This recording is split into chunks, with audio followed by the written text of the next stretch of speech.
দীঘায় বড় নিয়ম, সালোয়ার শাড়ি পরে আর সমুদ্রে নামতে দেওয়া হবে না। দুর্ঘটনা এড়াতে এই পরামর্শ দিয়েছেন রাজ্যের স্বাস্থ্যমন্ত্রী।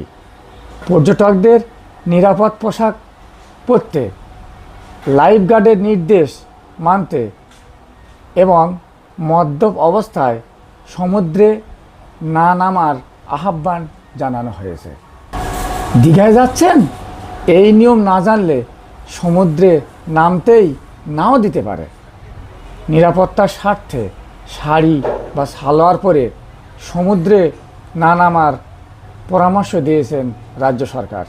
থাকবে বাড়তি লাইফগার্ড, কড়া নজরদারি ও নতুন নিরাপত্তা ব্যবস্থা এবং নেশা করে সমুদ্রে নামা যাবে না এই নির্দেশ। এই বর্ষাকালে যে সমস্ত বন্ধুরা বেড়াতে যাবেন, বিপত্তি হতে পারে, এগুলো ভেবে পরামর্শ স্বাস্থ্যমন্ত্রীর। দীঘায় শাড়ি সালোয়ার পরে সমুদ্রে নামা যাবে না। তো এই বিষয়ে একটু আলোচনা করে নেওয়া যাক এবং ভিডিওটা সম্পূর্ণ দেখার জন্য আমার বন্ধুদের আহ্বান রইল। সপ্তাহান্তের ছুটিতে সমুদ্র আর ঝাউবনের মাঝে বাঙালিদের সময় কাটানোর প্রিয় ডেস্টিনেশন দীঘা, আমরা সবাই জানি। সপ্তাহ জুড়ে সৈকত পাড়ে তাই ভিড় থাকে বহু পর্যটকের। তবে বিপদের আশঙ্কাও একেবারে এড়ানো যায় না। তাই বড় সিদ্ধান্ত নিয়েছেন রাজ্যের স্বাস্থ্যমন্ত্রী। জেলা সফরে এসে স্বাস্থ্যমন্ত্রী বলেন, এবার থেকে দীঘার সমুদ্রে শাড়ি সালোয়ার পরে আর নামা যাবে না। তিনি জানান, সপ্তাহান্তে বিপুল সংখ্যক পর্যটক সমুদ্রে নামেন। অনেকেই শাড়ি বা সালোয়ার কামিজ পরে স্নান করেন, যা দুর্ঘটনার ঝুঁকি বাড়িয়ে তোলে।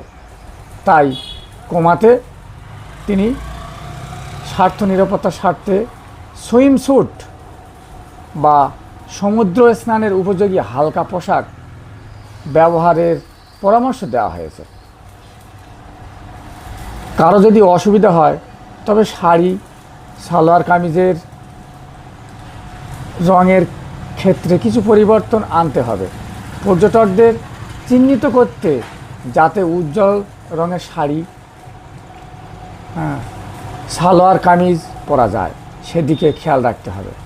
সমুদ্র স্নানে নেমে যাতে বিপদ না হয় তাই পর্যটকদের মাথায় ফ্লুরোসেন্ট ক্যাপ ব্যবহারের পরামর্শ দিয়েছেন মন্ত্রী। তিনি জানিয়েছেন, এই ক্যাপ থাকলে বহু দূর থেকে পর্যটকদের সহজে শনাক্ত করা যাবে। সমুদ্র তটের প্রতি 100 মিটার অন্তর প্রশিক্ষিত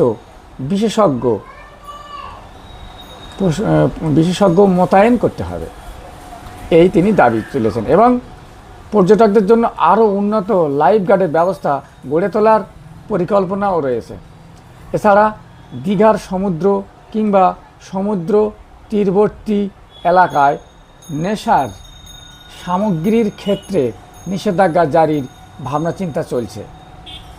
ডাবের ভিতরে অনেক সময় মদ বিক্রি হয় দীঘায়, তা অজানা নয় স্বাস্থ্যমন্ত্রীরও।